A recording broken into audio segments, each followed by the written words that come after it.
नमस्कार साथियों, रीट ਦੇ ਲੈਵਲ 1 ਅਤੇ ਲੈਵਲ 2 ਦੇ ਅੰਦਰ ਲੈਂਗੁਏਜ ਫਸਟ ਪੰਜਾਬੀ ਅਤੇ ਲੈਂਗੁਏਜ ਸੈਕੰਡ ਪੰਜਾਬੀ ਦੇ ਅੰਦਰ ਆਪਣਾ ਇੱਕ ਟੌਪਿਕ ਹੈ ਮੁਲਾਂਕਣ ਦੇ ਬਾਰੇ।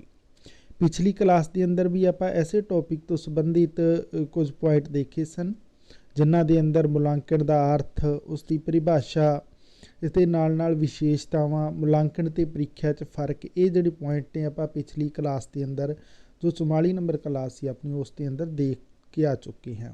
ਤੇ ਅੱਜ ਦੀ ਇਸ ਕਲਾਸ ਦੇ ਅੰਦਰ ਆਪਾਂ ਗੱਲ ਕਰਨੀ ਹੈ ਮੁਲਾਂਕਣ ਦੇ ਉਦੇਸ਼ ਦੇ ਬਾਰੇ, ਮੁਲਾਂਕਣ ਦੇ ਮਹੱਤਵ ਦੇ ਬਾਰੇ। ਇਸ ਪ੍ਰਕਾਰ ਦੀਆਂ ਗੱਲਾਂ ਕਰਾਂਗੇ ਜਿਸ ਦੇ ਰਾਹੀਂ ਆਪਾਂ ਨੂੰ ਪਤਾ ਚੱਲ ਸਕੇ ਕਿ ਅਕਸਰ ਇਮਤਿਹਾਨ ਦੇ ਅੰਦਰ ਮੁਲਾਂਕਣ ਤੋਂ ਸੰਬੰਧਿਤ ਕਿਸ ਪ੍ਰਕਾਰ ਦੇ ਪ੍ਰਸ਼ਨ ਪੁੱਛੇ ਜਾਂਦੇ ਨੇ। ਤਾਂ ਆਓ ਸਾਥੀਓ ਗੱਲ ਕਰਦੇ ਹਾਂ। ਸਭ ਤੋਂ ਪਹਿਲੇ ਆਪਾਂ ਦੇਖਾਂਗੇ ਕਿ ਮੁਲਾਂਕਣ ਦਾ ਕੀ ਉਦੇਸ਼ ਹੈ। ਜਦੋਂ ਆਪਾਂ ਮੁਲਾਂਕਣ ਦੇ ਉਦੇਸ਼ ਦੀ ਗੱਲ ਕਰਦੇ ਹਾਂ, ਉਦੇਸ਼ ਯਾਨੀ ਮੰਤਵ, ਯਾਨੀ ਕੁਝ ਉਹ ਸਾਡੇ ਟੀਚੇ ਹੁੰਦੇ ਨੇ ਜਿਨ੍ਹਾਂ ਦੀ ਪੂਰਤੀ ਦੇ ਲਈ ਅਸੀਂ ਕੋਈ ਕੰਮ ਕਰਦੇ ਹਾਂ। ਮੁਲਾਂਕਣ ਦੇ ਉਦੇਸ਼ ਨੂੰ ਹੇਠ ਲਿਖੇ ਅਨੁਸਾਰ ਸਮਝਿਆ ਜਾ ਸਕਦਾ ਹੈ। ਸਭ ਤੋਂ ਪਹਿਲੇ ਆਪਣੇ ਕੋਲ ਆ ਜਾਂਦਾ ਵਿਦਿਆਰਥੀ ਅਤੇ ਅਧਿਆਪਕ ਦਾ ਮਾਰਗਦਰਸ਼ਕ ਕਰਨਾ। ਹੁਣ ਵਿਦਿਆਰਥੀ ਤੇ ਟੀਚਰ ਹੁੰਦੇ ਨੇ ਜਿਹੜੇ, ਉਹਨਾਂ ਨੂੰ ਇੱਕ ਰਾਹ ਦਿਖਾਉਣ ਦਾ ਕੰਮ ਹੈ ਜਿਹੜਾ ਉਹ ਮੁਲਾਂਕਣ ਕਰਦਾ ਹੈ। ਮੁਲਾਂਕਣ ਦੇ ਉਦੇਸ਼ ਇਹ ਹੁੰਦੇ ਨੇ ਕਿ ਟੀਚਰ ਨੂੰ ਤੇ ਉਸ ਤੇ ਜਿਹੜੇ ਸਟੂਡੈਂਟ ਹੁੰਦੇ ਨੇ ਉਹਨਾਂ ਨੂੰ ਕੋਈ ਨਾ ਕੋਈ ਰਸਤਾ ਦਿਖਾਇਆ ਜਾਏ। ਫਿਰ ਉਸ ਤੋਂ ਬਾਅਦ ਆ ਜਾਂਦਾ ਹੈ ਸਿੱਖਿਆ ਪ੍ਰਣਾਲੀ ਵਿੱਚ ਲੋੜੀਂਦਾ ਸੁਧਾਰ ਕਰਨਾ। ਜਿਹੜੇ ਸਾਡੇ ਸਿੱਖਿਆ ਦਾ ਢਾਂਚਾ ਹੈ, ਉਸ ਦੀ ਜਿਹੜੇ ਤਰੀਕੇ ਨੇ, ਉਸ ਦੇ ਅੰਦਰ ਜ਼ਰੂਰਤ ਦੇ ਅਨੁਸਾਰ ਜੋ ਵੀ ਸੁਧਾਰ ਨੇ, ਉਹ ਲੋੜੀਂਦੇ ਸੁਧਾਰ ਜਦੋਂ ਅਸੀਂ ਕਰਦੇ ਹਾਂ ਤਾਂ ਉਹ ਵੀ ਮੁਲਾਂਕਣ ਦੇ ਉਦੇਸ਼ ਦੇ ਤਹਿਤ ਹੀ ਜਾਣੇ ਜਾਂਦੇ ਹਨ। ਉਸ ਤੋਂ ਬਾਅਦ ਆ ਜਾਂਦਾ ਸਿੱਖਿਆ ਕਾਰਜਾਂ ਵਿੱਚ ਪ੍ਰੇਰਨਾਦਾਇਕ ਭੂਮਿਕਾ ਨਿਭਾਉਣੀ। ਯਾਨੀ ਸਾਡੇ ਜਿਹੜੇ ਪੜ੍ਹਾਈ ਤੋਂ ਸੰਬੰਧਿਤ ਜਿੰਨੇ ਵੀ ਕੰਮ ਨੇ, ਸਿੱਖਿਆ ਤੋਂ ਰਿਲੇਟਡ ਜਿੰਨੇ ਵੀ ਵਰਕ ਹੁੰਦੇ ਨੇ, ਉਹਨਾਂ ਦੇ ਅੰਦਰ ਪ੍ਰੇਰਨਾਦਾਇਕ ਭੂਮਿਕਾ ਨਿਭਾਉਣ ਦਾ ਕੰਮ ਵੀ ਮੁਲਾਂਕਣ ਹੈ ਜਿਹੜਾ ਉਹ ਕਰਦਾ ਹੈ। ਮੁਲਾਂਕਣ ਦਾ ਇਹ ਵੀ ਉਦੇਸ਼ ਹੁੰਦਾ ਹੈ ਕਿ ਸਿੱਖਿਆ ਕਾਰਜਾਂ ਦੇ ਅੰਦਰ ਪ੍ਰੇਰਨਾਦਾਇਕ ਭੂਮਿਕਾ ਨਿਭਾਈ ਜਾਵੇ। ਉਸ ਤੋਂ ਬਾਅਦ ਇੱਕ ਹੋਰ ਆ ਜਾਂਦਾ ਹੈ ਬੱਚਿਆਂ ਦਾ ਸਰਬਪੱਖੀ ਵਿਕਾਸ ਕਰਨਾ। ਇਹ ਤਾਂ ਬਹੁਤ ਹੀ ਇੰਪੋਰਟੈਂਟ ਹੈ ਸਾਥੀਓ। ਮੁਲਾਂਕਣ ਦਾ ਕੰਮ ਇਹ ਨਹੀਂ ਕਿ ਸਿਰਫ ਬੱਚਿਆਂ ਦਾ ਅੰਕਣ ਹੀ ਕਰਨਾ ਹੈ। ਉਸ ਦਾ ਅਰਥ ਇਹ ਹੁੰਦਾ ਹੈ ਕਿ ਬੱਚਿਆਂ ਦੇ ਸਰਬਪੱਖੀ ਵਿਕਾਸ ਦੇ ਉਹ ਪਹਿਲੂਆਂ ਨੂੰ ਸਾਹਮਣੇ ਰੱਖਣਾ ਜਿਨ੍ਹਾਂ ਦੇ ਲੋੜੀਂਦੇ ਸੁਧਾਰ ਕੀਤੇ ਜਾ ਸਕਣ। ਤਾਂ ਸਰਬਪੱਖੀ ਵਿਕਾਸ ਬੱਚਿਆਂ ਦਾ ਇੱਕ ਮੁਲਾਂਕਣ ਦਾ ਖਾਸ ਉਦੇਸ਼ ਹੁੰਦਾ ਹੈ। ਫਿਰ ਪੰਜਵਾਂ ਪੁਆਇੰਟ ਆ ਜਾਂਦਾ ਹੈ ਪ੍ਰੀਖਿਆ ਪ੍ਰਣਾਲੀ ਵਿੱਚ ਸੁਧਾਰ ਲਿਆਉਣਾ। ਯਾਨੀ ਜਿਹੜੇ ਸਾਡਾ ਐਗਜ਼ਾਮ ਦਾ ਢਾਂਚਾ ਹੈ ਉਸ ਨੂੰ ਕੁਝ ਨਵੀਂ ਤਰਤੀਬ ਅਨੁਸਾਰ ਪੇਸ਼ ਕਰਨਾ, ਜਾਂ ਫਿਰ ਇਉਂ ਕਹੋ ਕਿ ਉਹਦੇ ਅੰਦਰ ਕੁਝ ਲੋੜੀਂਦੇ ਸੁਧਾਰ ਕਰਨਾ, ਇਹ ਵੀ ਮੁਲਾਂਕਣ ਦੇ ਉਦੇਸ਼ ਮੰਨੇ ਜਾਂਦੇ ਹਨ। ਜੇਕਰ ਇਹਨਾਂ ਉਦੇਸ਼ਾਂ ਦੇ ਆਧਾਰਿਤ ਹੀ ਸਿੱਖਿਆ ਕਰਵਾਈ ਜਾਵੇ ਤਾਂ ਉਹ ਬੱਚੇ ਦਾ ਸਰਬਪੱਖੀ ਜਿਹੜਾ ਵਿਕਾਸ ਹੈ ਉਹ ਕਰ ਸਕਦੀ ਹੈ। ਫਿਰ ਛੇਵਾਂ ਮੁਲਾਂਕਣ ਦਾ ਜੋ ਉਦੇਸ਼ ਆ ਜਾਂਦਾ ਹੈ ਬੱਚਿਆਂ ਦੀਆਂ ਯੋਗਤਾਵਾਂ ਦੀ ਪੜਤਾਲ ਕਰਨਾ। ਯੋਗਤਾਵਾਂ ਤੁਸੀਂ ਸਮਝਦੇ ਹੋਵੋਗੇ ਕਿ ਬੱਚੇ ਦੇ ਅੰਦਰ ਉਹ ਐਸੀਆਂ ਕਿਹੜੀਆਂ ਖੂਬੀਆਂ ਨੇ ਜਿਹੜੀਆਂ ਉਸ ਨੂੰ ਹੋਰ ਅੱਗੇ ਵਧਾ ਸਕਦੀਆਂ ਨੇ, ਤੇ ਉਹਨਾਂ ਦਾ ਪਤਾ ਲਗਾ ਕੇ ਉਹਨਾਂ ਨੂੰ ਉਤਸ਼ਾਹਿਤ ਕੀਤਾ ਜਾਂਦਾ ਹੈ ਕਿ ਟੀਚਰ ਦੁਆਰਾ, ਜਾਂ ਫਿਰ ਉਸ ਦੇ ਅੰਦਰ ਲੋੜੀਂਦੇ ਸੁਧਾਰ ਕਰਕੇ ਉਸ ਨੂੰ ਹੋਰ ਇਸ ਕਾਬਲੀਅਤ ਬਣਾਇਆ ਜਾਂਦਾ ਹੈ ਕਿ ਬੱਚਾ ਕਾਮਯਾਬ ਹੋ ਸਕੇ। ਫਿਰ ਇਸ ਤੋਂ ਬਾਅਦ ਆਪਣੇ ਕੋਲ 7 ਨੰਬਰ ਪੁਆਇੰਟ ਆ ਜਾਂਦਾ ਹੈ ਸਿੱਖਿਆ ਉਪਲਬਧੀਆਂ ਦਾ ਪਤਾ ਲਾਉਣਾ। ਯਾਨੀ ਸਿੱਖਿਆ ਦੇ ਅੰਦਰ ਕੀ ਕੀ ਕਾਮਯਾਬੀਆਂ ਨੇ ਉਹਨਾਂ ਦਾ ਪਤਾ ਲਗਾ ਕੇ ਬੱਚੇ ਦਾ ਫਿਰ ਵਿਕਾਸ ਕਰਵਾਇਆ ਜਾਂਦਾ ਹੈ। ਸਰਬਪੱਖੀ ਵਿਕਾਸ ਦੇ ਤਹਿਤ ਇਸ ਨੂੰ ਗਿਣ ਲਿਆ ਜਾਂਦਾ ਹੈ। 8ਵਾਂ ਆ ਜਾਂਦਾ ਸਾਡੇ ਕੋਲ ਨਵੇਂ ਪਾਠਕ੍ਰਮ ਤਿਆਰ ਕਰਨਾ। ਇਹ ਵੀ ਮੁਲਾਂਕਣ ਦਾ ਉਦੇਸ਼ ਹੈ। ਮੁਲਾਂਕਣ ਰਾਹੀਂ ਸਾਨੂੰ ਪਤਾ ਚੱਲ ਜਾਂਦਾ ਹੈ ਕਿ ਕੀ ਅੱਗੇ ਲੋੜੀਂਦਾ ਹੈ, ਕੀ ਅਸੀਂ ਪਹਿਲੇ ਕਰ ਚੁੱਕੇ ਹਾਂ, ਤੇ ਹੁਣ ਇਸ ਦੇ ਅੰਦਰ ਕਿਸ ਪ੍ਰਕਾਰ ਦੀ ਪਾਠਕ੍ਰਮ ਦੀ ਬੱਚਿਆਂ ਨੂੰ ਜ਼ਰੂਰਤ ਹੈ। ਤਾਂ ਇਹਦਾ ਪਤਾ ਲਗਾ ਕੇ ਇੱਕ ਨਵੇਂ ਪਾਠਕ੍ਰਮ ਤਿਆਰ ਕਰਨ ਦੀ ਵੀ ਸਾਡੇ ਕੋਲ ਰੂਪ ਰੇਖਾ ਤਿਆਰ ਹੋ ਜਾਂਦੀ ਹੈ। ਫਿਰ ਇਸ ਤੋਂ ਬਾਅਦ ਆ ਜਾਂਦਾ ਸਾਡੇ ਕੋਲ ਵਿਦਿਆਰਥੀ ਦੇ ਕੰਮਾਂ ਦੀ ਪ੍ਰੀਖਿਆ ਲੈਣਾ।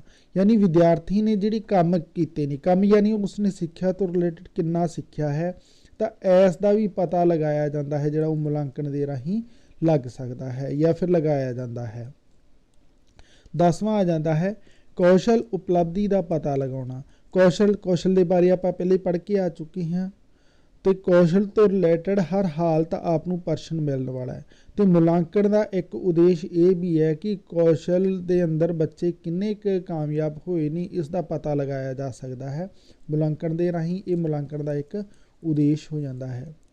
फिर उस तो बाद आंदा उपचारात्मक सिक्ख्या की योजना तैयार करना। उपचारात्मक सिक्ख्या के बारे आप अगे एक टॉपिक भी पढ़ांगे, होर पढ़ांगे ते आपदे सिलेबस के अंदर भी है। यानी कुछ ऐसे पहलू सिक्ख्या के अंदर ਜਿਹੜੇ ਬੱਚੇ ਦੀ ਆਪਾਂ ਇੱਕ ਉਪਚਾਰ ਦੇ ਟਾਈਪ ਨਾਲ ਲੈ ਕੇ ਉਹਨਾਂ ਦੇ ਅੰਦਰ ਲੋੜੀਂਦਾ ਸੁਧਾਰ ਕਰਨਾ ਚਾਹੁੰਦੇ ਹਾਂ ਤੇ ਇੱਕ ਵਿਧੀਆਂ ਦੇ ਤਰੀਕੇ ਦੇ ਰਾਹੀਂ ਉਹਨਾਂ ਦਾ ਸੁਧਾਰ ਆਪਾਂ ਕਰਦੇ। ਇੱਕ ਸਿੱਖਿਆ ਦੇ ਦਾਇਰੇ ਤੋਂ ਇਹ ਉਪਚਾਰ ਆ ਜਾਂਦਾ ਹੈ। ਇਹ ਕੋਈ ਮੈਡੀਕਲ ਉਪਚਾਰ ਨਹੀਂ, ਇਹ ਕੋਈ ਸਿੱਖਿਆ ਦੇ ਦਾਇਰੇ ਦਾ ਉਪਚਾਰ ਆ ਜਾਂਦਾ, ਜਿਸ ਨੂੰ ਆਪਾਂ ਉਪਚਾਰਾਤਮਕ ਸਿੱਖਿਆ ਦੇ ਤਹਿਤ ਅਗਲੇ ਇੱਕ ਕਲਾਸ ਦੇ ਅੰਦਰ ਹੋਰ ਦੇਖਾਂਗੇ। ਆਪਣੇ ਸਿਲੇਬਸ ਦਾ ਪੁਆਇੰਟ ਵੀ ਹੈ, ਪਰ ਇਸ ਦੀ ਯੋਜਨਾ ਤਿਆਰ ਕਰਨ ਦਾ ਵੀ, ਉਹਨੂੰ ਕਿਵੇਂ ਪੜ੍ਹਾਇਆ ਜਾਏਗਾ, ਉਪਚਾਰਾਤਮਕ ਸਿੱਖਿਆ ਕਿਵੇਂ ਦਿੱਤੀ ਜਾਏਗੀ, ਇਸ ਦਾ ਵੀ ਇੱਕ ਰਾਹ ਪੱਧਰਾ ਕਰਦਾ ਹੈ। ਇਹ ਮੁਲਾਂਕਣ ਦਾ ਉਦੇਸ਼ ਹੁੰਦਾ ਹੈ। ਤਾਂ ਇਹ ਮੋਟੇ ਕੁਝ ਉਦੇਸ਼ ਹਨ ਮੁਲਾਂਕਣ ਦੇ, ਜਿਹੜੇ ਆਪਾਂ ਦੇਖੇ, ਜਿਸ ਦੇ ਰਾਹੀਂ ਬੱਚੇ ਦੇ ਅੰਦਰ ਸੁਧਾਰ ਕੀਤਾ ਜਾ ਸਕਦਾ ਹੈ। ਉਸ ਤੋਂ ਬਾਅਦ 'ਚ ਆਪਣੇ ਕੋਲੇ ਆ ਜਾਂਦਾ ਮੁਲਾਂਕਣ ਦਾ ਮਹੱਤਵ। ਦੇਖੋ ਮੁਲਾਂਕਣ ਦਾ ਮਹੱਤਵ ਤਾਂ ਬਹੁਤ ਜ਼ਿਆਦਾ ਹੈ, ਪਰ ਉਹ ਕਿਹੜੀਆਂ ਗੱਲਾਂ ਨੇ ਜਿਨ੍ਹਾਂ ਕਾਰਨ ਮੁਲਾਂਕਣ ਦੇ ਮਹੱਤਵ ਨੂੰ ਆਪਾਂ ਸਮਝ ਸਕਦੇ ਹਾਂ, ਤਾਂ ਹੁਣ ਆਪਾਂ ਉਹਨਾਂ ਦੀ ਗੱਲ ਕਰਨੀ ਹੈ। ਮੁਲਾਂਕਣ ਦੇ ਮਹੱਤਵ ਨੂੰ ਇਹਨਾਂ ਬਿੰਦੂਆਂ ਰਾਹੀਂ ਸਮਝਿਆ ਜਾ ਸਕਦਾ ਹੈ। ਹੇਠਾਂ ਕੁਝ ਪੁਆਇੰਟ ਦਿੱਤੇ ਜਾ ਰਹੇ ਨੇ ਜਿਨ੍ਹਾਂ ਦੇ ਰਾਹੀਂ ਮੁਲਾਂਕਣ ਨੂੰ ਆਪਾਂ ਸਮਝ ਸਕਦੇ ਹਾਂ। ਹੁਣ ਆਪਾਂ ਉਹਨਾਂ ਪੁਆਇੰਟਾਂ ਦੀ ਹੀ ਗੱਲ ਕਰਨੀ ਹੈ।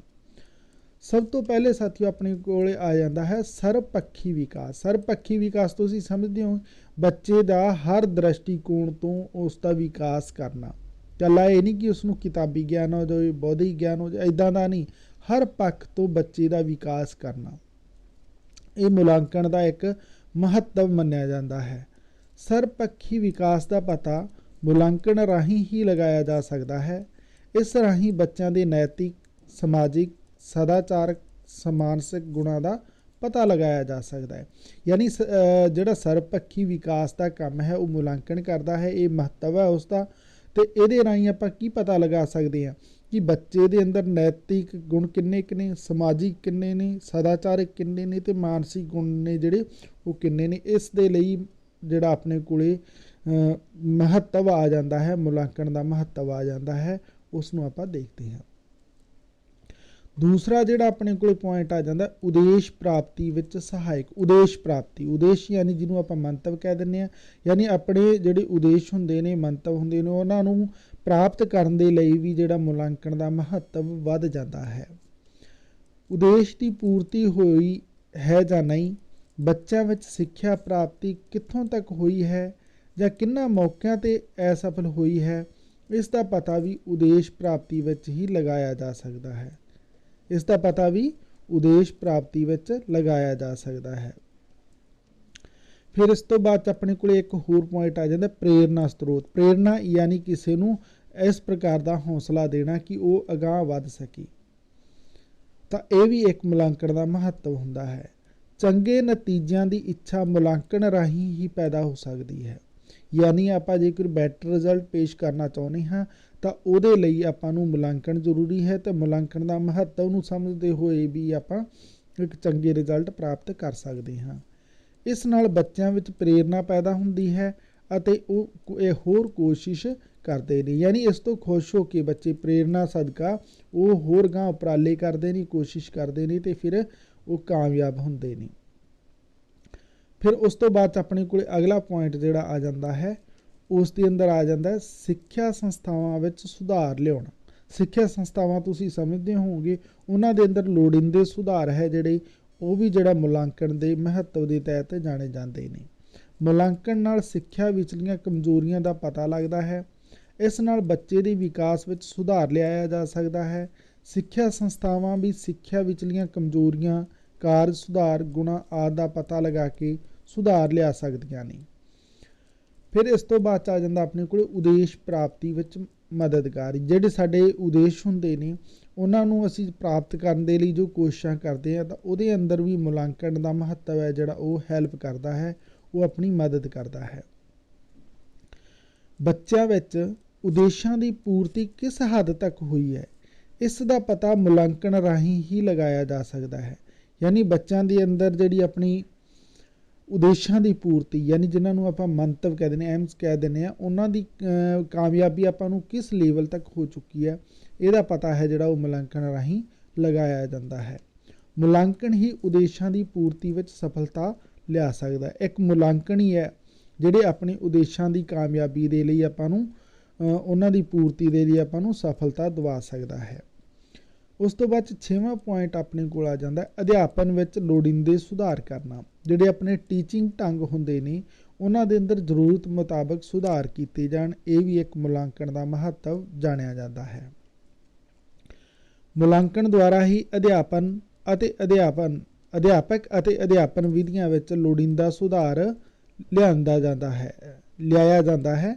ਅਧਿਆਪਕ ਆਪਣੀਆਂ ਕਮਜ਼ੋਰੀਆਂ ਵਿੱਚ ਸੁਧਾਰ ਲਈ ਨਵੀਆਂ ਤਕਨੀਕਾਂ ਦੀ ਵਰਤੋਂ ਕਰਕੇ ਸੁਧਾਰ ਲਿਆ ਸਕਦੇ ਨੇ। ਯਾਨੀ ਟੀਚਰ ਕੀ ਕਰਦੇ ਨੇ, ਪੜ੍ਹਾਉਣ ਦੇ ਸਮੇਂ ਮੁਲਾਂਕਣ ਦੇ ਮਹੱਤਵ ਨੂੰ ਜਾਣਦੇ ਹੋਏ ਉਸ ਦੇ ਅਕੋਰਡਿੰਗ ਹੀ ਆਪਣੀ ਜਿਹੜੇ ਵਿਧੀਆਂ ਹੁੰਦੀਆਂ ਨੇ, ਢੰਗ ਹੁੰਦੇ ਨੇ, ਉਹਨਾਂ ਦੇ ਅੰਦਰ ਜ਼ਰੂਰਤ ਮੁਤਾਬਕ ਸੁਧਾਰ ਕਰਕੇ ਬੱਚਿਆਂ ਨੂੰ ਹੋਰ ਕੋਸ਼ਿਸ਼ਾਂ ਦੇ ਲਈ ਉਤਸ਼ਾਹਿਤ ਕਰ ਸਕਦੇ ਨੇ।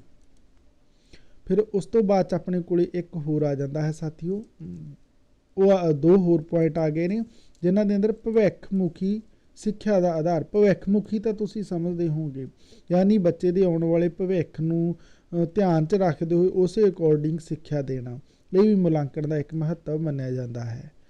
ਮੁਲਾਂਕਣ ਰਾਹੀਂ ਅਸੀਂ ਭਵਿੱਖਮੁਖੀ ਸਿੱਖਿਆ ਦਾ ਆਧਾਰ ਰੱਖ ਸਕਦੇ ਹਾਂ। ਬੱਚਿਆਂ ਦੀਆਂ ਮਾਨਸਿਕ ਯੋਗਤਾਵਾਂ ਦਾ ਪਤਾ ਲਗਾ ਕੇ ਭਵਿੱਖ ਦੀਆਂ ਨਵੀਆਂ ਚੁਣੌਤੀਆਂ ਨੂੰ ਨਜਿੱਠਣ ਲਈ ਮੁਲਾਂਕਣ ਨੂੰ ਵਰਤ ਸਕਦੇ ਆ। ਜਿਹੜੀ ਸਾਡੀਆਂ ਸਾਹਮਣੇ ਆਉਣ ਵਾਲੇ ਟਾਈਮ ਦੇ ਅੰਦਰ ਕੁਝ ਚੁਣੌਤੀਆਂ ਬਣਨੀਆਂ ਨੇ, ਉਹਨਾਂ ਨੂੰ ਅਸੀਂ ਕਿਵੇਂ ਨਿਪਟ ਸਕਦੇ ਹਾਂ, ਇਸ ਦੇ ਲਈ ਜਿਹੜਾ ਮੁਲਾਂਕਣ ਦਾ ਮਹੱਤਵ ਵੱਧ ਜਾਂਦਾ ਹੈ ਅਤੇ ਉਹਨਾਂ ਨੂੰ ਅਸੀਂ ਨੋਟਿਸ ਕਰਕੇ ਉਸ ਪ੍ਰਕਾਰ ਦੀ ਸਿੱਖਿਆ ਦੇ ਕੇ ਬੱਚੇ 'ਚ ਲੋੜੀਂਦੇ ਸੁਧਾਰ ਅਸੀਂ ਕਰ ਸਕਦੇ ਹਾਂ। ਫਿਰ 8ਵਾਂ ਆ ਜਾਂਦਾ ਹੈ ਆਪਣੇ ਕੋਲ ਪਾਠਕ੍ਰਮ ਵਿੱਚ ਸੁਧਾਰ। ਜਦੋਂ ਆਪਾਂ ਪਾਠਕ੍ਰਮ 'ਚ ਸੁਧਾਰ ਦੀ ਗੱਲ ਕਰਦੇ ਹਾਂ ਤਾਂ ਮੁਲਾਂਕਣ ਦੁਆਰਾ ਪਾਠਕ੍ਰਮ ਵਿੱਚ ਲੋੜੀਂਦਾ ਸੁਧਾਰ ਲਿਆਇਆ ਜਾ ਸਕਦਾ ਹੈ। ਪਾਠਕ੍ਰਮ ਵਿਚਲੇ ਔਗਣਾਂ ਨੂੰ ਮੁਲਾਂਕਣ ਰਾਹੀਂ ਪਤਾ ਲਗਾਇਆ ਜਾ ਸਕਦਾ ਹੈ। ਫਿਰ ਇਸ ਵਿੱਚ ਮਾਕੂਲ ਬਦਲਾਅ ਲਿਆ ਕੇ ਸਿੱਖਿਆ ਉਪਯੋਗੀ ਬਣਾ ਸਕਦੇ ਹਾਂ। ਤਾਂ ਇਹ ਸਨ ਸਾਥੀਓ ਕੁਝ ਕੁ ਮੁਲਾਂਕਣ ਦੇ ਮਹੱਤਵ ਜਿਨ੍ਹਾਂ ਨੂੰ ਦੇਖਿਆ। ਪਰ ਹੁਣ ਆਪਾਂ ਗੱਲ ਕਰ ਲੈਂਦੇ ਹਾਂ ਮੁਲਾਂਕਣ ਪ੍ਰੋਗਰਾਮ ਦਾ ਸੁਧਾਰ, ਇਸ ਦੇ ਬਾਰੇ ਗੱਲ ਕਰ ਲੈਂਦੇ ਹਾਂ, ਕਿਉਂਕਿ ਮੁਲਾਂਕਣ ਪ੍ਰੋਗਰਾਮ ਦੇ ਅੰਦਰ ਕੁਝ ਸੁਧਾਰ ਦੀ ਵੀ ਆਪਾਂ ਨੂੰ ਗੁੰਜਾਇਸ਼ ਬਣੀ ਰਹਿੰਦੀ ਹੈ ਅਤੇ ਉਹ ਕਿਹੜੇ ਸੁਧਾਰ ਨੇ ਉਹਨਾਂ ਨੂੰ ਆਪਾਂ ਪੁਆਇੰਟਾਂ ਦੇ ਰਾਹੀਂ ਸਮਝਣ ਦੀ ਕੋਸ਼ਿਸ਼ ਕਰ ਲੈਂਦੇ ਹਾਂ। ਸਭ ਤੋਂ ਪਹਿਲੇ ਆ ਜਾਂਦਾ ਆਪਣੇ ਕੋਲ ਵਾਚਨ ਕੌਸ਼ਲ ਦੀ ਪ੍ਰੀਖਿਆ। ਪੰਜਾਬੀ ਭਾਸ਼ਾ ਵਿੱਚ ਵਾਚਨ ਕੌਸ਼ਲ ਲਈ ਮੌਖਿਕ ਪ੍ਰੀਖਿਆ ਉਪਯੋਗੀ ਹੈ। ਯਾਨੀ ਆਪਾਂ ਜਿਸ ਨੂੰ ਓਰਲ ਐਗਜ਼ਾਮ ਕਹਿ ਦਿੰਦੇ ਹਾਂ, ਮੌਖਿਕ ਪ੍ਰੀਖਿਆ ਜਿਸ ਨੂੰ ਆਪਾਂ ਕਹਿੰਦੇ ਹਾਂ, ਉਹ ਇੱਕ ਜ਼ਰੂਰੀ ਹੋ ਜਾਂਦੀ ਹੈ। ਵਾਚਨ ਸਮੇਂ ਧੁਨੀਆਂ ਦਾ ਉਚਿਤ ਉਤਾਰ ਚੜ੍ਹਾਅ, ਇਹ ਆਪਾਂ ਧੁਨੀ ਬੋਧ ਵਿਆਕਰਣ ਦੇ ਅੰਦਰ ਵੀ ਕਰਕੇ ਆ ਚੁੱਕੇ ਹਾਂ। ਗਤੀ, ਵਿਰਾਮ ਆਦਿ ਦਾ ਸੁਧਾਰ ਕੀਤਾ ਜਾ ਸਕਦਾ ਹੈ। ਯਾਨੀ ਵਾਚਨ ਕੌਸ਼ਲ ਦੀ ਜਿਹੜੀ ਪ੍ਰੀਖਿਆ ਹੈ ਮੁਲਾਂਕਣ ਪ੍ਰੋਗਰਾਮ ਦੇ ਰਾਹੀਂ ਆਪਾਂ ਸੁਧਾਰ ਸਕਦੇ ਹਾਂ। ਇਹਦੇ ਰਾਹੀਂ ਆਪਾਂ ਨੂੰ ਇਹ ਇੱਕ ਬੈਨੀਫਿਟ ਮਿਲ ਜਾਂਦਾ ਹੈ। ਫਿਰ ਉਸ ਤੋਂ ਬਾਅਦ 'ਚ ਆਪਣੇ ਕੋਲ ਜਿਹੜਾ ਦੂਸਰਾ ਆ ਜਾਂਦਾ ਹੈ ਉਹ ਆ ਜਾਂਦਾ ਉਚਾਰਨ ਕੌਸ਼ਲ ਦੀ ਸਿੱਖਿਆ। ਇਹ ਵੀ ਜ਼ਰੂਰੀ ਹੋ ਜਾਂਦਾ ਹੈ। ਸਾਡਾ ਉਚਾਰਨ ਕਿਸ ਤਰ੍ਹਾਂ ਦਾ ਹੈ? ਉਚਾਰਨ ਤਾਂ ਤੁਸੀਂ ਸਮਝਦੇ ਹੋ ਕਿ ਅਸੀਂ ਜਿਹੜਾ ਦੇਖ ਕੇ ਸ਼ਬਦ ਬੋਲਦੇ ਹਾਂ ਉਹ ਢੰਗ ਕੀ ਹੈ, ਤਰੀਕਾ ਕੀ ਹੈ। ਇਹ ਪਤਾ ਕਰਨ ਲਈ ਸਾਨੂੰ ਮੌਖਿਕ ਪ੍ਰੀਖਿਆ ਦਾ ਸਹਾਰਾ ਲੈਣਾ ਚਾਹੀਦਾ ਹੈ। ਵਿਦਿਆਰਥੀਆਂ ਨੂੰ ਉਹਨਾਂ ਦੇ ਪੱਧਰ ਦੀ ਕੋਈ ਲੈਵਲ ਦੀ ਪੁਸਤਕ ਪੜ੍ਹਨ ਨੂੰ ਦੇਣੀ ਚਾਹੀਦੀ ਹੈ, ਯਾਨੀ ਉਹਨਾਂ ਦੇ ਬੌਧਿਕ ਅਤੇ ਉਮਰ ਦੇ ਹਿਸਾਬ ਨਾਲ, ਜਿਸ ਨਾਲ ਉਹਨਾਂ ਦੇ ਉਚਾਰਨ ਕੌਸ਼ਲ ਦੀ ਪ੍ਰੀਖਿਆ ਹੋ ਸਕੇ। ਤਾਂ ਆਪਾਂ ਉਹ ਦੂਜੀ ਕੋਸ਼ਿਸ਼ ਕੀ ਕਰਦੇ ਹਾਂ, ਉਚਾਰਨ ਕੌਸ਼ਲ ਦੀ ਪ੍ਰੀਖਿਆ ਦੇ ਲਈ ਬੱਚੇ ਨੂੰ ਉਸ ਦੇ ਲੈਵਲ ਦੀ ਇੱਕ ਕਿਤਾਬ ਦਿੰਦੇ ਹਾਂ ਅਤੇ ਉਹਨੂੰ ਪੜ੍ਹਨ ਦੇ ਲਈ ਕਹਿੰਦੇ ਹਾਂ। ਫਿਰ ਤੀਸਰਾ ਜਿਹੜਾ ਆਪਣੇ ਕੋਲ ਆ ਜਾਂਦਾ ਉਹ ਆ ਜਾਂਦਾ ਵਿਆਕਰਨ ਦੀ ਪ੍ਰੀਖਿਆ। ਵਿਆਕਰਨ ਦੀ ਪ੍ਰੀਖਿਆ ਵਿਦਿਆਰਥੀਆਂ ਨੂੰ ਭਾਸ਼ਾ ਦੀ ਉਪਯੋਗੀ ਸਮਝ ਪੈਦਾ ਕਰਦੀ ਹੈ। ਇਸ ਦੁਆਰਾ ਵਿਦਿਆਰਥੀ ਭਾਸ਼ਾ ਦੇ ਸਹੀ ਰੂਪ ਨੂੰ ਪਛਾਣਨ ਲੱਗ ਜਾਂਦੇ ਨੇ। ਇਸ ਪ੍ਰਕਾਰ ਦੀ ਪ੍ਰੀਖਿਆ ਲਈ ਵਸਤੂਗਤ ਪ੍ਰੀਖਿਆ ਉਪਯੋਗੀ ਹੁੰਦੀ ਹੈ। ਤਾਂ ਵਿਆਕਰਨ ਦੀ ਪ੍ਰੀਖਿਆ ਵੀ ਹੈ ਜਿਹੜੀ ਉਹ ਭਾਸ਼ਾ ਦੀ ਉਪਯੋਗੀ ਸਮਝ ਪੈਦਾ ਕਰਨ ਦੇ ਲਈ ਲਾਜ਼ਮੀ ਹੁੰਦੀ ਹੈ। ਫਿਰ ਉਸ ਤੋਂ ਬਾਅਦ ਆਪਣੇ ਕੋਲ ਆ ਜਾਂਦਾ ਜਿਹੜਾ ਸਾਥੀ ਉਹ ਆ ਜਾਂਦਾ ਸੁਲੇਖ ਦੀ ਪ੍ਰੀਖਿਆ। ਬੱਚਿਆਂ ਵਿੱਚ ਲਿਖਤ ਦੀ ਰੁਚੀ ਪੈਦਾ ਕਰਨ ਲਈ ਸੁਲੇਖ ਉਪਯੋਗੀ ਹੈ। ਇਹ ਬਹੁਤ ਇੰਪੋਰਟੈਂਟ ਹੈ, ਜਿਹੜਾ ਕਿ ਅੱਜ ਕੱਲ੍ਹ ਦੇ ਪ੍ਰਚਲਨ ਦੇ ਅੰਦਰ ਘਟਦਾ ਜਾ ਰਿਹਾ ਹੈ, ਖਤਮ ਹੁੰਦਾ ਜਾ ਰਿਹਾ। ਪੁਰਾਣੀ ਟਾਈਮ ਦੇ ਅੰਦਰ ਇਸ ਦੇ ਉੱਪਰ ਖਾਸ ਧਿਆਨ ਦਿੱਤਾ ਜਾਂਦਾ ਸੀ, ਪਰ ਇਹਨੂੰ ਸਿਰਫ ਪਹਿਲੇ ਜਿਹੜਾ ਸਾਡਾ ਢੰਗ ਸੀ ਉਹ ਸਿਰਫ ਪ੍ਰੀਖਿਆ ਆਧਾਰਿਤ ਸੀਗਾ। ਅਜੋਕਾ ਜੋ ਸਾਡਾ ਤਰੀਕਾ ਹੈ ਉਹ ਮੁਲਾਂਕਣ ਆਧਾਰਿਤ ਹੋ ਗਿਆ। ਉਸ ਦਾ ਮਤਲਬ ਹੋ ਗਿਆ ਇਸ ਦੇ ਅੰਦਰ ਹਰ ਇੱਕ ਉਹ ਤਰੀਕਾ ਅਪਣਾਇਆ ਜਾਂਦਾ ਹੈ ਜਿਸ ਦੇ ਰਾਹੀਂ ਬੱਚੇ ਦੇ ਅੰਦਰ ਲੋੜੀਂਦਾ ਇੱਕ ਬਦਲਾਵ ਕੀਤਾ ਜਾ ਸਕੇ। ਸੁਲੇਖ ਹੀ ਬੱਚਿਆਂ ਨੂੰ ਸੁੰਦਰ ਲਿਖਾਈ ਲਈ ਪ੍ਰੇਰਿਤ ਕਰਦਾ ਹੈ। ਇਸ ਦੀ ਸਿਖਲਾਈ ਛੋਟੀਆਂ ਸ਼੍ਰੇਣੀਆਂ ਤੋਂ ਹੀ ਦੇਣੀ ਚਾਹੀਦੀ ਹੈ। ਯਾਨੀ ਜਿਹੜੀਆਂ ਛੋਟੀਆਂ ਜਮਾਤਾਂ ਹੁੰਦੀਆਂ ਨੇ ਉੱਥੋਂ ਹੀ ਸਾਨੂੰ ਸੁਲੇਖ ਆਰੰਭ ਕਰ ਦੇਣਾ ਚਾਹੀਦਾ ਹੈ ਤਾਂ ਕਿ ਬੱਚੇ ਦੇ ਅੰਦਰ ਇੱਕ ਵਧੀਆ ਸੁਧਾਰ ਹੋ ਸਕੇ। ਫਿਰ ਉਸ ਤੋਂ ਬਾਅਦ ਆਪਣੇ ਕੋਲ ਆ ਜਾਂਦਾ ਸ਼ਬਦਾਵਲੀ ਦੀ ਪ੍ਰੀਖਿਆ। ਸ਼ਬਦਾਵਲੀ ਤੁਸੀਂ ਸਮਝਦੇ ਹੀ ਹੋਵੋਗੇ, ਜਿਹੜੀ ਸ਼ਬਦ ਆਉਂਦੇ ਨੇ ਪਾਠ ਦੇ ਅੰਤ ਦੇ ਅੰਦਰ। ਬੱਚਿਆਂ ਨੂੰ ਭਾਸ਼ਾ ਦੀ ਸਿੱਖਿਆ ਦੁਆਰਾ ਸ਼ਬਦਾਵਲੀ ਦਾ ਗਿਆਨ ਕਰਵਾਇਆ ਜਾਂਦਾ ਹੈ। ਇਹ ਬੱਚਿਆਂ ਦੇ ਸ਼ਬਦ ਭੰਡਾਰ ਵਿੱਚ ਵਾਧਾ ਕਰਨ ਦੇ ਨਾਲ ਨਾਲ ਸ਼ਬਦਾਂ ਦੀ ਸਹੀ ਵਰਤੋਂ ਦਾ ਗਿਆਨ ਵੀ ਕਰਾਉਂਦੀਆਂ ਨੇ। ਹੁਣ ਇੱਕ ਪਾਸੇ ਤਾਂ ਜਿਹੜੀ ਸ਼ਬਦਾਵਲੀ ਦੀ ਜਿਹੜੀ ਪ੍ਰੀਖਿਆ ਹੈ ਉਹ ਬੱਚਿਆਂ ਦੇ ਅੰਦਰ ਉਹ ਸ਼ਬਦਾਂ ਨੂੰ ਸਮਝਣ ਦਾ ਮੌਕਾ ਦਿੰਦੀ ਹੈ। ਉੱਥੇ ਹੀ ਬੱਚਿਆਂ ਦਾ ਸ਼ਬਦ ਭੰਡਾਰ ਵੀ ਵੱਧ ਜਾਂਦਾ ਹੈ ਅਤੇ ਬੱਚੇ ਹੋਰ ਕਿਸੇ ਮੌਕੇ 'ਤੇ ਉਹਨਾਂ ਸ਼ਬਦਾਂ ਦੀ ਵਰਤੋਂ ਕਰਨੀ ਸਿੱਖ ਜਾਂਦੇ ਨੇ। ਆਪਣੇ ਕੋਲ ਛੇਵਾਂ ਆ ਜਾਂਦਾ ਬੋਧ ਸਮਰੱਥਾ ਦਾ ਗਿਆਨ। ਬੱਚਿਆਂ ਵਿੱਚ ਭਾਸ਼ਾ ਦੀ ਸਿੱਖਿਆ ਦੁਆਰਾ ਬੋਧ ਸਮਰੱਥਾ ਪੈਦਾ ਕੀਤੀ ਜਾਂਦੀ ਹੈ। ਇਸ ਦੁਆਰਾ ਬੱਚੇ ਮੌਖਿਕ ਅਤੇ ਲਿਪੀਬੱਧ ਭਾਸ਼ਾ ਨੂੰ ਸਮਝਣ ਦੀ ਯੋਗਤਾ ਪੈਦਾ ਕਰਦੇ ਨੇ। ਬੋਧ ਸਮਰੱਥਾ ਦੀ ਪ੍ਰੀਖਿਆ ਲਈ ਬੱਚਿਆਂ ਨੂੰ ਵਸਤੂਨਿਸ਼ਟ ਪ੍ਰੀਖਿਆ ਕਰਾਉਣੀ ਚਾਹੀਦੀ ਹੈ। ਵਸਤੂਨਿਸ਼ਟ ਪ੍ਰੀਖਿਆ ਦਾ ਹੀ ਅੱਜ ਕੱਲ੍ਹ ਪ੍ਰਚਲਨ ਚੱਲ ਰਿਹਾ ਹੈ ਅਤੇ ਇਹ ਬੜੀ ਕਾਰਗਰ ਮੰਨੀ ਜਾਂਦੀ ਹੈ। ਤਾਂ ਇਸ ਲਈ ਬੱਚਿਆਂ ਨੂੰ ਬੋਧ ਸਮਰੱਥਾ ਦਾ ਗਿਆਨ ਹੈ ਜਿਹੜਾ ਉਹ ਕਰਾਉਣਾ ਚਾਹੀਦਾ ਹੈ ਤਾਂ ਕਿ ਉਹ ਆਪਣਾ ਹਰ ਇੱਕ ਉੱਤਰ ਹੈ ਜਿਹੜਾ ਉਹ ਸਟੀਕ ਦੇ ਸਕਣ, ਠੀਕ ਦੇ ਸਕਣ ਅਤੇ ਵਧੇਰੇ ਸਟੀਕ ਰਿਜ਼ਲਟ ਨੇ ਜਿਹੜੇ ਨਤੀਜੇ ਨੇ ਉਹ ਪ੍ਰਾਪਤ ਕੀਤੇ ਜਾ ਸਕਣ। ਇੱਕ ਆਪਣੇ ਕੋਲ ਹੋਰ ਅੱਜ ਦੀ ਇਸ ਕਲਾਸ ਦੇ ਅੰਦਰ ਲਾਸਟ ਜਿਹੜਾ ਪੁਆਇੰਟ ਆ ਜਾਂਦਾ ਉਹ ਆ ਜਾਂਦਾ ਪਾਠ ਸਮੱਗਰੀ ਦੇ ਗਿਆਨ ਦੀ ਪ੍ਰੀਖਿਆ। ਬੱਚਿਆਂ ਦੀ ਸਿੱਖਿਆ ਲਈ ਹਰ ਇੱਕ ਪੱਧਰ 'ਤੇ ਨਿਰਧਾਰਿਤ ਪਾਠਕ੍ਰਮ ਤਿਆਰ ਕੀਤਾ ਜਾਂਦਾ ਹੈ। ਯਾਨੀ ਉਹਨਾਂ ਦਾ ਜਿਹੜਾ ਉਮਰ ਹੈ ਉਹਨਾਂ ਦੀ ਜਮਾਤ ਸ਼੍ਰੇਣੀ ਹੈ ਉਸ ਦੇ ਅਕੋਰਡਿੰਗ ਇਹ ਪਾਠਕ੍ਰਮ ਹੀ ਬੱਚਿਆਂ ਦੇ ਗਿਆਨ ਵਿੱਚ ਵਾਧਾ ਕਰਦਾ ਹੈ। ਪਾਠ ਬੱਚਿਆਂ ਦੇ ਬੌਧਿਕ ਪੱਧਰ ਦੇ ਅਨੁਰੂਪ ਹੀ ਹੋਣਾ ਚਾਹੀਦਾ ਹੈ। ਯਾਨੀ ਜਿਹੜੇ ਪਾਠ ਬਣਾਏ ਜਾਂਦੇ ਨੇ ਉਹਨਾਂ ਦੇ ਦਿਮਾਗੀ ਪੱਧਰ ਦੇ ਅਨੁਸਾਰ ਅਤੇ ਇਸ ਦੇ ਨਾਲ ਨਾਲ ਉਹਨਾਂ ਦੀ ਉਮਰ ਦੇ ਹਿਸਾਬ ਨਾਲ ਬਣਾਏ ਜਾਣ ਤਾਂ ਕਿ ਉਹਨਾਂ ਦਾ ਇੱਕ ਵਿਕਾਸ ਹੋ ਸਕੇ। ਤਾਂ ਇਹ ਉਹ ਕੁਝ ਗੱਲਾਂ ਸਨ ਜਿਹੜੀਆਂ ਮੁਲਾਂਕਣ ਦੇ ਬਾਰੇ ਸਨ ਅਤੇ ਮੁਲਾਂਕਣ ਦੇ ਅੰਦਰੋਂ ਹਰ ਹਾਲਤ ਪ੍ਰਸ਼ਨ ਪੁੱਛਿਆ ਜਾਏਗਾ ਅਤੇ ਖ਼ਾਸ ਤੌਰ 'ਤੇ ਜਿਹੜਾ ਪ੍ਰਸ਼ਨ ਪੁੱਛਿਆ ਜਾਏਗਾ ਉਹਦੇ ਅੰਦਰ ਇਹੀ ਦੱਸਿਆ ਜਾਏਗਾ ਕਿ ਹੇਠ ਲਿਖਿਆਂ ਵਿੱਚੋਂ ਮੁਲਾਂਕਣ ਦਾ ਤਰੀਕਾ ਨਹੀਂ ਹੈ ਜਾਂ ਫਿਰ ਇਹ ਕਿਹਾ ਜਾਏਗਾ ਕਿ ਕਿਹੜੇ ਆਧਾਰ 'ਤੇ ਬੱਚੇ ਦਾ ਮੁਲਾਂਕਣ ਆਪਾਂ ਕਰ ਸਕਦੇ ਹਾਂ ਜਾਂ ਨਹੀਂ ਕਰ ਸਕਦੇ ਹਾਂ। ਇਸ ਦੇ ਲਈ ਆਪ ਨੂੰ ਇਹ ਪੁਆਇੰਟ ਜੋ ਦਿੱਤੇ ਗਏ ਨੇ ਇਹ ਪੁਆਇੰਟ ਨੂੰ ਥੋੜ੍ਹਾ ਜਿਹਾ ਨੋਟਿਸ ਕਰਨਾ ਅਤੇ ਇਸ ਨੂੰ ਸਮਝਣਾ ਹੈ।